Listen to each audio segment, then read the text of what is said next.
Ben ritrovati gentili amici e amiche alla visione all'ascolto per quanto riguarda l'informazione su friulitv.net. Un bimbo di 4 anni è stato investito da un'auto nel pomeriggio di ieri all'interno del camping Pino Mare di Lignano Riviera. Per cause in corso di accertamento, il bimbo verso le 17 è stato portato da un'auto. Subito sono scattati i soccorsi sul posto, l'ambulanza e l'eliambulanza. Il bambino poi, dopo essere stato stabilizzato sul posto, è stato trasferito in volo all'ospedale di Udine, dove si trova ricoverato in prognosi riservata. Adesso parliamo di economia, perché ci sono importanti novità per quanto riguarda l'economia in Friuli Venezia Giulia. Un investimento di 500.000 euro per un nuovo polo logistico di 8.100 metri quadri coperti e completamente ristrutturati e ammodernati. È stato inaugurato sabato il nuovo polo logistico della Ceccarelli Group a Pradamano, l'azienda leader nel trasporto e logistica con base a Udine, ma sedi anche a Milano, Trieste, Padova e Prato. Alla cerimonia di inaugurazione erano presenti chiaramente il presidente del gruppo, Luca Ceccarelli, alla vicepresidente Maria Rosa Zermano, all'amministratore delegato Gabriel Fanelli, c'erano anche l'assessore regionale alle attività produttive e turismo Sergio Emilio Bini, il sindaco di Pradamano Enrico Mossenta e il presidente di Confapi Friuli Venezia Giulia Massimo Paniccia.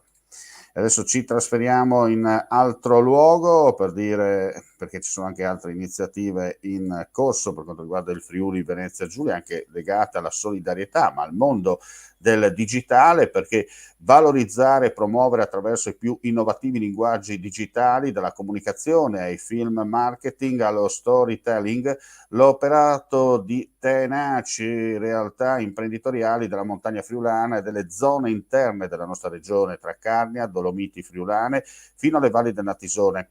Era questo l'obiettivo dell'inedito progetto Percorsi Spericolati che la Fondazione Pietro Pittini ha svolto in questi mesi assieme alle associazioni Meraki Desideri Culturali e Rob De Mat, con il sostegno della cooperativa Kramas e dell'Eco Museo Lis Aganis e dei 2 parchi naturalistici regionali, per portare ad emissione e sostenere le esperienze di coloro che hanno scelto di vivere e lavorare nelle terre alte della nostra regione. E con questa notizia chiudiamo qui questa edizione flash. Ulteriori news come sempre sul nostro sito friulitv.net. Vi ricordiamo anche che dalle 17.30 saremo in collegamento per uno speciale dedicato alle elezioni amministrative in quel di Monfalcone, con i risultati insomma di quello che è accaduto dopo l'ultima tornata elettorale.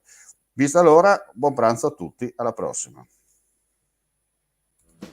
Torna dopo lo stop imposto dalla pandemia la tradizionale fiera dei vini di Corno di Rosazzo. 5 giorni tutti da vivere tra degustazioni, enoturismo, la mitica e unica grigliata come una volta e tanto divertimento. Il tutto all'aria aperta, di giorno e di notte, anche in caso di pioggia. Se sei un vero adoratore di Dio Bacco, a Corno devi andare, perché chi beve solo acqua ha un segreto da nascondere. Fiera dei vini a Corno di Rosazzo, ingresso libero.